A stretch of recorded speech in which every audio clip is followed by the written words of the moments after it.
अंशुल, सबसे पहले तो मैं आपका बहुत-बहुत थैंक्स कहना चाहूँगी कि आपने जागरूकता बढ़ाने के चलते एक कदम आपने बढ़ाया और आपने डिसाइड किया कि आप ये इंटरव्यू करने के लिए आएँगे, अपीयर होंगे। उसके लिए आपका बहुत-बहुत थैंक्स है अंशुल। और जो आपने आर्टिकल भी लिखा है, मैं ये भी मेंशन करना चाहूँगी, जो आपने एक आर्टिकल लिखा है टीबी के ऊपर, बहुत हेल्पफुल है, बहुत वेल डिटेल्ड है, अच्छे से आपने हर चीज़ उसपे कवर की है।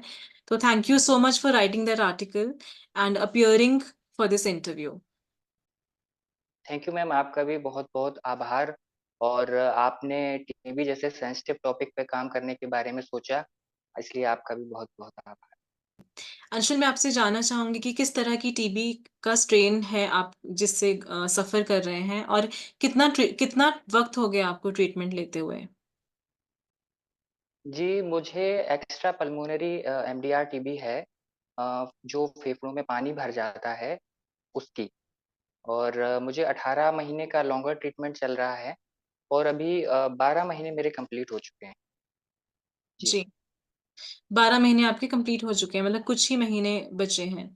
तो इसमें आपका जी, जी। दवाइयों के अलावा क्या कुछ और भी प्रोसेस है जो आप ले रहे हैं या ट्रीटमेंट का ही जो एक हिस्सा है? जी, दवाइयों के साथ-साथ इसमें ऐसा एक्चुअली क्या होता है कि बार-बार लंग्स में पानी भर जाता है। जी, तो वो पानी निकलवाना पड़ता है। स्टार्टिंग में जब पहली बार भरा था तो ये चीज़ पता नहीं थी कि ये पानी बार-बार आएगा। तो जी, ऐसा लगा कि एक बार निकलने के बाद सब ठीक हो जाएगा। जी। लेकिन वो हर 15-20 दिन में वो पानी बढ़ जाता था, जिसको निकलवाने के लिए हॉस्पिटल में जाना पड़ता था। वो थोड़ा-सा रहता था तो क्या एक्स्ट्रा। अभी भी आपको पानी निकलवाने के लिए जाना पड़ता है हॉस्पिटल में कि अभी स्टेबल है ये प्रॉब्लम? जी, स्टार्टिंग में 7 महीने तक तो ऐसा रहा कि हर 20 दिन में लगभग जाना ही पड़ता था। जी, पर अभी सितंबर के बाद मतलब 7वें महीने के बाद अभी 12वें महीने में एक बार फिर से पानी आया और वो निकलवाने के लिए जाना पड़ा। जी। जी, अंशुल, हम सब जानते हैं कि टीबी बीमारी के चलते बहुत सारी दवाइयों के साइड इफ़ेक्ट होते हैं। तो मैं आपका आपका अनुभव जानना चाहती हूँ कि आपको किस तरह के साइड इफ़ेक्ट हुए? आप एमडीआर टीबी से ही सफ़र कर रहे हैं। जी, जी। जी, तो किस तरह के साइड इफ़ेक्ट आपने एक्सपीरियंस किए? जी, साइड इफ़ेक्ट तो बहुत सारे होते हैं और सभी को लगभग होते हैं, किसी को थोड़ा-सा कम होता है, किसी को ज़्यादा होता है, वो सबके अपने-अपने एक्सपीरियंस होते हैं। तो स्टार्टिंग में लगभग 20-25 दिन तक तो मुझे कोई भी साइड इफ़ेक्ट नहीं लगा, लेकिन जी, फिर धीरे-धीरे जैसे टाइम बढ़ता गया, तो साइड इफ़ेक्ट आने शुरू हो गए थे। जैसे बेचैनी होना, उल्टियाँ होना और आपका जो है मुझे ब्रीथिंग डिफ़िकल्टी बहुत ज़्यादा होती थी। और जब आपके पानी भर जाता था लंग्स में, तो उस समय ब्रीथिंग डिफ़िकल्टी बहुत ज़्यादा बढ़ जाती थी। तो ये 2-3 चीज़ें हैं जो बहुत ज़्यादा साइड इफ़ेक्ट रहे, जिनकी वज़ह से काफ़ी प्रॉब्लम हुई। जैसे आप चौथे या 5वें महीने में लगभग मेरा विज़न खराब होने लगा और पेरिफेरल न्यूरोपैथी हो गया और ये पानी जब लंग्स में बार-बार आ रहा था, तो एक पॉसिबिलिटी बन गई कि कहीं एमडीआर के अलावा और कोई बीमारी तो नहीं है जिसकी वज़ह से पानी बंद नहीं हो रहा है। जनरली 2-3 महीने में पानी आना बंद हो जाता है, लेकिन जब वो पानी आना बंद नहीं हुआ तो फिर मेरे कैंसर वग़ैरह के टेस्ट भी होने शुरू हो गए थे, जो कि बाद में हुँ, नेगेटिव आए, लेकिन जब तक वो नेगेटिव नहीं आए, तो माइंड में एक था कि एक बीमारी तो हो ही चुकी है एमडीआर और पता नहीं अगर कैंसर भी हो गया तो किस तरीके से दोनों से मतलब झेल पाएँगे दोनों बीमारियाँ। जी। तो वो चीज़ माइंड में आने लगी थी, साथ ही साथ विज़न चला गया था और हाथ और पैर दोनों में पेरिफेरल न्यूरोपैथी हो गई थी, तो कुछ मतलब स्थिति ऐसी नहीं थी कि कुछ करने लायक होते उस समय। तो वो समय थोड़ा-सा डिफ़िकल्ट था मेरे लिए, ऐसा लगभग 2 महीने ऐसा रहा मेरे जी, साथ। जी। अंशुल, जब आपको पता लगता है कि ट्यूबरक्लोसिस है, तो शुरुआत में हम अवेयर नहीं होते हैं कि इसका ट्रीटमेंट किस तरह है, बहुत मुश्किल ट्रीटमेंट है, हम सब अब जानने लगे हैं। बहुत सारे जी। यूट्यूबर्स काम कर रहे हैं, इन्फॉर्मेशन अवेलेबल है, डॉक्टर्स भी अब खुल के बात करते हैं, लेकिन आम तौर पे ऐसा होता है कि लोगों को नहीं पता होता है जब आपको टीबी डायग्नोज होती है, लेकिन उसके साथ ही और मुश्किलें बढ़ जाती हैं जब साइड इफेक्ट बहुत मुश्किल होते हैं। जैसे आपने बताया कि लगभग 2 ढाई महीने का जो आपका ये दौर था बहुत मुश्किल रहा, जब आईज़ की आपको दिक्कत हुई या न्यूरोपैथी की प्रॉब्लम हुई या पानी जो बार-बार बढ़ता था। तो ये सब एक इंसान को मन मायूस कर देने वाली चीज़ें हैं। उस टाइम पे आपने जी। कैसे मानसिक बल रखा? जी, एक्चुअली ऐसा होता है कि कुछ तो दवाइयों के साइड इफ़ेक्ट होते हैं, जी, जिनकी वजह से हमें थोड़ी-सी नेगेटिविटी बढ़ जाती है। कई बार ऐसा होता है कि नेगेटिव सपने भी आने लगते हैं आपको या माइंड जो है डिप्रेशन में चला जाता है। तो ऐसा होता है कि हम जब ऐसे दौर से गुज़र रहे होते हैं, तो सबसे पहली चीज़ है कि हम अपने आप को अपनी पास्ट लाइफ़ से कंपेयर ना करें। क्योंकि जब हम अपने आप को पास्ट लाइफ से कंपेयर करते हैं कि पहले सब कुछ अच्छा चल रहा था, हर चीज़ ठीक थी, अब सब बेकार हो गया, बीमारी हो गई, तो क्या है अपने आप माइंड में नेगेटिविटी आ जाती है। और जब माइंड में वो चीज़ रिपीट होने लगती है कि सब कुछ बेकार हो गया, सब कुछ बेकार हो गया, तो वो फिर डिप्रेशन का कारण बनती है। तो अपने आप को पहली चीज़ है कि आप अपने आप को पास्ट लाइफ से या अपने फ्रेंड्स के लाइफ से कंपेयर ना करें। दूसरी बात ये है कि जैसे कभी-कभी ऐसा हो जाता है कि ऐसा लगने लगता है कि हम बीमार हैं, पता नहीं कब तक ठीक होंगे। जैसे मेरे केस में 6-7 महीने तक ऐसा लगा ही नहीं था कि मुझे कोई फ़ायदा हो रहा है दवा खाने का। तो माइंड में आने लगता है कि पता नहीं ठीक हो भी रहे हैं या नहीं हो रहे हैं, लगातार दवा खा रहे हैं। तो फिर उसमें दूसरी चीज़ ये है हमें जो करनी है कि जैसे भी अगर हमारे माइंड में नेगेटिव थॉट्स आ जाते हैं, तो हमें उनका अपोज़िट थॉट्स अपने मन में लाने हैं। जैसे लगने लगा कि अरे! मेरी ज़िंदगी तो बेकार हो गई, बीमारी हो गई, सब कुछ ठीक था, अब कुछ ठीक नहीं चल रहा है। तो उसका अपोज़िट थॉट तुरंत आप अपने मन में लाएँ कि कुछ दिन के लिए बीमारी है, फिर ठीक हो जाएगी, वापस हम अपने काम पे जाएँगे, जो पहले करना था, वो सब कुछ करेंगे, वो सारी चीज़ें हम फिर से करेंगे। तो क्या है कि और इसका रिपिटिशन बनाना है माइंड में 1 बार, 2 बार, 10 बार जब तक आप पॉज़िटिव ना हो जाएँ, तब तक आप ऐसा करते रहें। तो इन चीज़ों से थोड़ा-सा आपको बल मिलता है, एक ताकत मिलती है बीमारी से लड़ने की। दूसरी चीज़ क्या है कि टीबी की बीमारी में आपको मेंटली स्ट्रॉन्ग होना बहुत ज़रूरी है।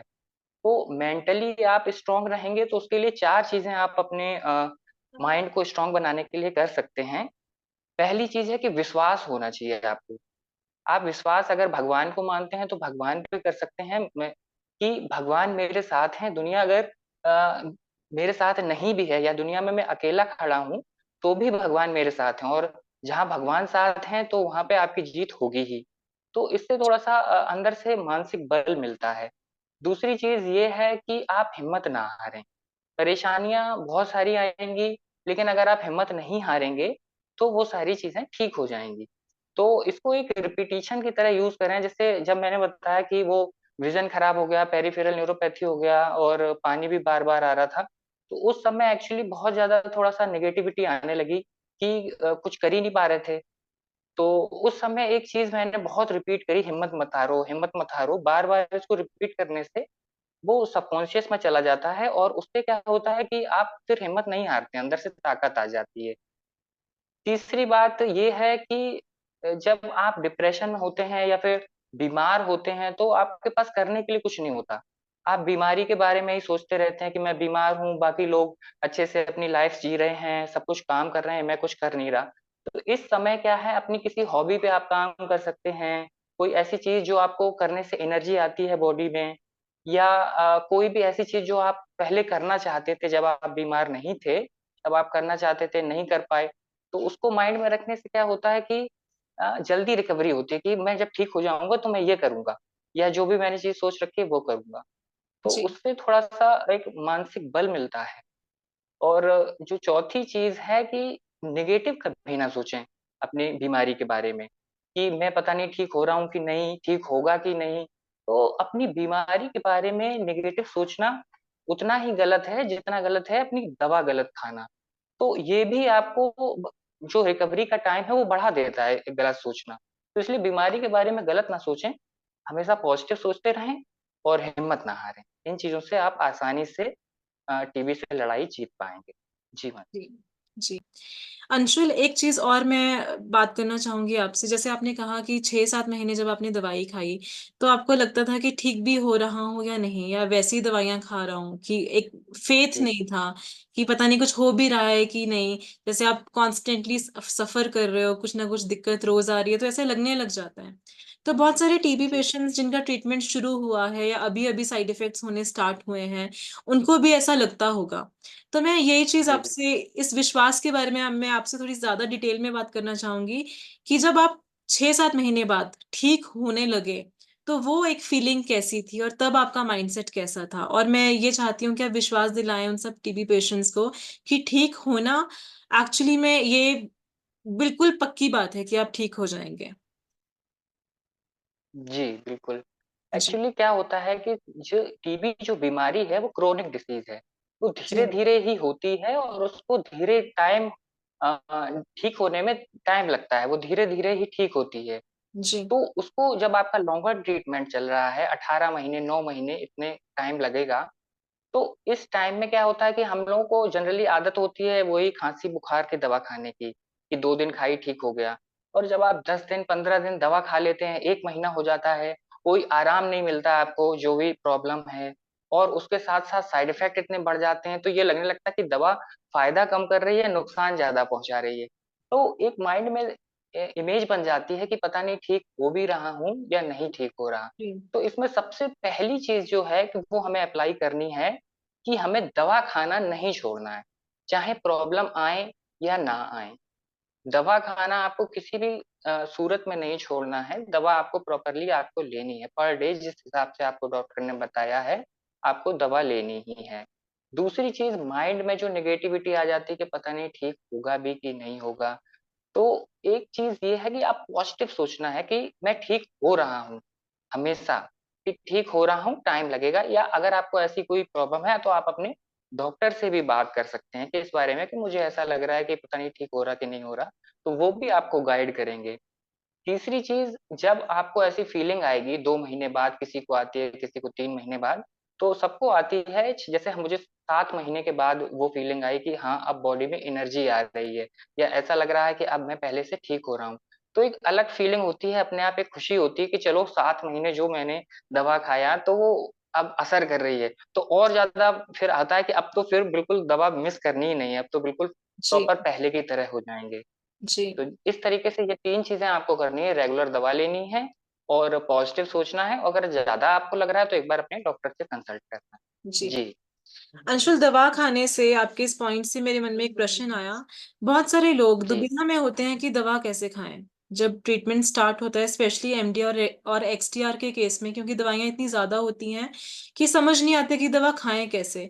तो काफ़ी बार हम जी। कमेंट्स में पढ़ते हैं कि पेशेंट्स कन्फ्यूज़ फ़ील कर रहे हैं कि दवाई एक साथ खा लें या थोड़ी-थोड़ी देर बाद खाएँ। उस पे मैं अगर आपका आउटलुक जान पाऊँ तो मुझे खुशी होगी। जी, जी, बिल्कुल। एक्चुअली क्या होता है कि दवा जैसा आपको डॉक्टर बताएँ, वैसी आपको लेनी है।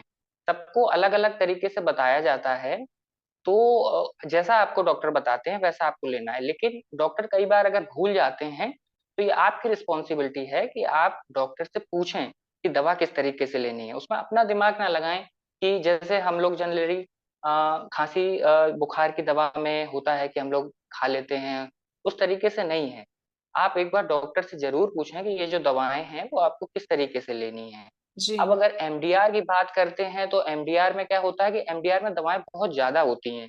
जी, और उनकी हाई डोज़ होती है जिसकी वजह से ऐसा बताया जाता है, डॉक्टर लोग बताते हैं कि आपको दवा गैप करके खानी है। जैसे एक साथ सारी दवा नहीं खानी है, हर दवा के बीच में 10 मिनट का, 15 मिनट का अंतराल रखना है। तो मुझे तो ऐसा बताया गया था कि आपको खाना खाने के बाद हर 10-15 मिनट के अंतराल में जो दवाएँ हैं वो सारी लेनी है 10-12। जी, तो कुछ लोग क्या होता है कि वो अपना दिमाग यूज़ करते हैं और वैसे ही एक एग्ज़ाम्पल याद आता है कि हॉस्पिटल में जब मैं था, तो मेरे साथ एक पर्सन था, उसने क्या किया कि सारी दवाओं का जो है कैलकुलेशन किया, ये 20-2200 एमजी पड़ रही है और उसको सारा एक साथ लेने लगा, जैसे नॉर्मल हम दवा लेते हैं।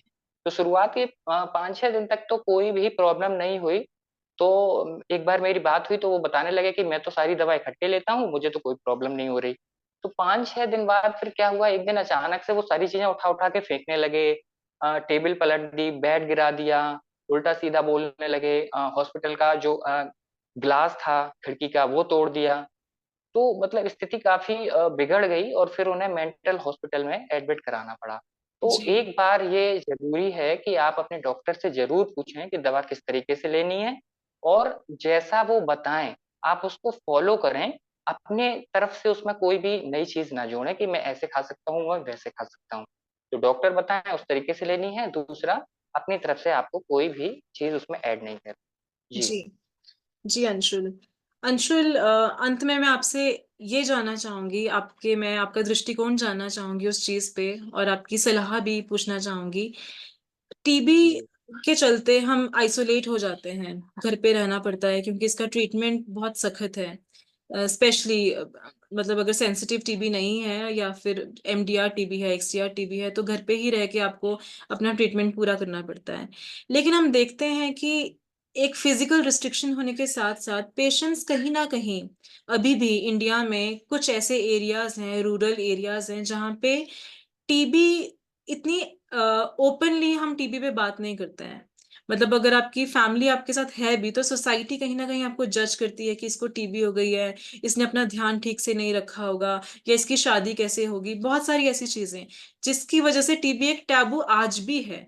ना जाने जी, कितने लोग सफ़र करते हैं इस वजह से, कितने पेशेंट्स, एक होता है ना मेंटल ब्रेकडाउन होना, मतलब आप फिज़िकली तो आप गो जी, थ्रू कर ही रहे हैं, लेकिन एक मेंटली आप देखते हैं कि लोग आपको एक्सेप्ट नहीं कर रहे हैं, आपको लेबल किया जा रहा है कि अच्छा, इसको टीबी है, छुआछूत की बीमारी है।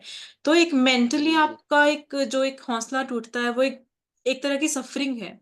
तो मैं आपसे ये जी, जानना चाह रही हूँ कि किस तरह के सुधार की ज़रूरत है पेशेंट के लिए भी, कि वो अपनी मेंटल स्ट्रेंथ बनाए रखे, चाहे दुनिया कुछ भी कहे, और लोगों के लिए भी, जी, फैमिली के लिए भी, कि उनको किस तरह का एक एटीट्यूड अपनाने की ज़रूरत है और सुधार लाने की ज़रूरत है। क्योंकि एक इंसान के सोच का भी फ़र्क पड़ता है। अगर एक इंसान विपरीत सोच रहा है, तो उसका बहुत फ़र्क पड़ता है, उसका एक इम्पैक्ट है सोसाइटी में। जी, जी। जी, जी, जी, एक्चुअली क्या होता है कि टैबू तो ये आज भी है और इसका एक एग्ज़ाम्पल मैं बताता हूँ आपको। जब मैं हॉस्पिटल में एडमिट था तो वो एमडीआर वार्ड था और जी, उसमें सारे पेशेंट एमडीआर के ही थे। लेकिन जो भी नया पेशेंट आता था, उससे पुराने जो पेशेंट होते हैं, वो उनसे पूछते थे कि आपको क्या दिक्कत हुई है? तो वो कभी नहीं बताते थे कि उनको एमडीआर हुआ है या इवन टीबी हुआ है। वो जी, बताते थे कि उन्हें पेट में प्रॉब्लम है, सिर में प्रॉब्लम है, कहीं और कुछ भी प्रॉब्लम है। लेकिन वो कभी भी इस बात को एक्सेप्ट करके नहीं बताते थे कि उन्हें एमडीआर हुआ है। तो ये चीज़ तो है कि हम इस पे खुल के बात नहीं करना चाहते, छुपाना चाहते हैं। तो सबसे पहली चीज़ इसमें जो ज़रूरी है, वो ये है कि पेशेंट को खुद ही आगे आना पड़ेगा। क्योंकि जब तक पेशेंट आगे नहीं आएगा, तो बाकी उसके घरवाले हैं या फिर जो सोसाइटी है, वो जी, फिर उसको आगे नहीं आ सकती है। तो पेशेंट को ही मजबूत होना होगा क्योंकि जब हम देखते हैं कि आप बता सकते हैं कि आपको मलेरिया हुआ है या आपको टाइफाइड हुआ है, तो आप ये क्यों नहीं बता सकते कि आपको टीबी हुआ है? तो ये चीज़ पेशेंट को बतानी है, अवेयरनेस फैलानी है कि इस तरीके से जैसे मलेरिया, टाइफाइड है, उस तरीके से टीबी भी एक बीमारी है, लेकिन बस इसका ट्रीटमेंट थोड़ा-सा लंबा है। तो जब पेशेंट आगे आएगा तो उसके घरवाले आगे आएँगे, फिर धीरे-धीरे सोसाइटी भी आगे आएगी। अब यहाँ पे एक छोटी-सी कहानी स्वामी विवेकानंद जी की मुझे याद आ रही। जैसे एक बार वो क्या था काशी में गलियों में घूम रहे थे और घूमते-घूमते उन्हें काफ़ी सारे बंदरों ने घेर लिया। जब बंदरों ने उन्हें घेर लिया तो फिर वो डर के भागने लगे। तो जो गली थी उसके एंड पे एक साधु बैठा था। तो वो स्वामी जी को देख के हँसने लगा। तो स्वामी जी ने जब उससे हँसने का कारण पूछा, तो उन्होंने बताया कि डरो मत, सामना करो। तो वो चीज़ जो सेंटेंस है वो बहुत इम्पोर्टेंट है कि डरो मत, सामना करो। अगर आप सामना करेंगे, तो चीज़ें धीरे-धीरे सुधरेंगी। और आपने जैसे बोला कि एक आदमी अगर गलत सोचता है तो उसका इफ़ेक्ट पड़ता है और एक आदमी अगर सही सोचता है, तो उसका भी सोसाइटी पे इफ़ेक्ट पड़ता है। तो जी, अगर एक व्यक्ति है, जैसे कोई भी जो पेशेंट है, वो अगर इस बारे में बात करेगा खुल के लोगों से, अपने घर पे बात करेगा, फैमिली में बात करेगा, सोसाइटी में बात करेगा, तो उसका इम्पैक्ट पड़ता है। जैसे क्या बोलते हैं आपका जो भगत सिंह थे, उन्होंने एक बार बोला था कि हो सकता है मेरे इस बलिदान से जब उन्हें फांसी मिली तो उससे पहले का स्टेटमेंट है कि हो सकता है मेरे इस बलिदान से स्वतंत्रता भारत को ना मिले, लेकिन मेरे इस बलिदान से हजारों ऐसे लोग तैयार हो जाएँगे जो भारत की स्वतंत्रता के लिए अपना बलिदान दे सकते हैं। तो वो जी, चीज़ इम्पोर्टेंट है कि आप आगे आएँ। आपके आगे आने से हज़ारों लोग ऐसे तैयार हो जाएँगे जो सामने आएँगे, और जब वो सामने आएँगे तो 1000 से 5000, 10,000 धीरे-धीरे बढ़ेंगे, और उनके बढ़ने के साथ-साथ ये जो सोसाइटी में टैबू है, वो धीरे-धीरे खत्म हो जाएगा। दूसरी बात जो माइंड में रहता है कि शादी नहीं होगी, या माइंड में रहता है कभी-कभी जो रूरल एरियाज़ में आपने बताया कि हस्बैंड का ऐसा रहता है कि टीबी हो गया तो छोड़ दें। तो इन चीज़ों पे आप एक बार बात करें, अगर आपको ऐसा लगता है कि शादी नहीं होगी या स्किन के कलर डार्क होने की वजह से आपको ऐसा लग रहा है, तो आप 2-3 साल वेट कर लें, 2-3 साल बाद ट्रीटमेंट कंप्लीट होने के 2-3 साल बाद आपका सब कुछ नॉर्मल हो जाएगा, जैसा आपका पहले था वैसा ही हो जाएगा, तो तब आप शादी कर सकते हैं। दूसरी, अगर लोगों में जागरूकता होगी इस बारे में, अवेयरनेस होगी, तो वो इस चीज़ को समझेंगे कि इसमें ऐसी कोई बात नहीं है, ये एक नॉर्मल बीमारी है और इसका 100% ट्रीटमेंट पॉसिबल है। तो ये चीज़ें 2 चीज़ें बहुत ज़रूरी हैं, एक तो अवेयरनेस और दूसरी अपनी मेंटालिटी में सुधार करना। जी, तीसरी चीज़ जो आपने कहा कि जैसे लोग छोड़ देते हैं, तो शादी के बाद अगर टीबी हो गया या परेशान करते हैं, कमेंट वगैरह करते हैं, तो उस चीज़ में क्या है कि हमें एक चीज़ समझनी होगी कि शादी का मतलब क्या होता है? शादी का मतलब होता है कि सुख और दुःख दोनों में साथ रहना। अब आप सुख में साथ हैं, दुःख में आप छोड़ रहे हैं या कमेंट कर रहे हैं, तो वो चीज़ ठीक नहीं है। अपनी मानसिकता को सुधारें, अपने आप को टीबी के प्रति अवेयरनेस लाएँ अपने अंदर, तो ये इन दोनों चीज़ों से जो है आपकी सोसाइटी में काफ़ी सुधार होगा, और धीरे-धीरे सुधार हो रहा है, आगे चल के और भी ज़्यादा सुधार होगा। जी, जी। जी, अंशुल बहुत-बहुत थैंक यू। बहुत uh, means I can not tell you कि आपने कितना इन्फॉर्मेशन स्प्रेड किया है। मीन्स इन चीज़ों पे बात करना बहुत ज़रूरी है, बहुत नेसेसरी है, नेसेसिटी बन गया है। और जी। अगर आगे आकर इस पे बात कर रहे हैं तो this is really important. This is going to be very, very valuable Anshul. तो आपका बहुत-बहुत मैं थैंक यू बोलना चाहूँगी। Thanks a lot, thanks a ton that you have come forward and speak about it. Thank you Anshul. जी, आपका भी बहुत-बहुत धन्यवाद। नमस्ते। जी, नमस्ते।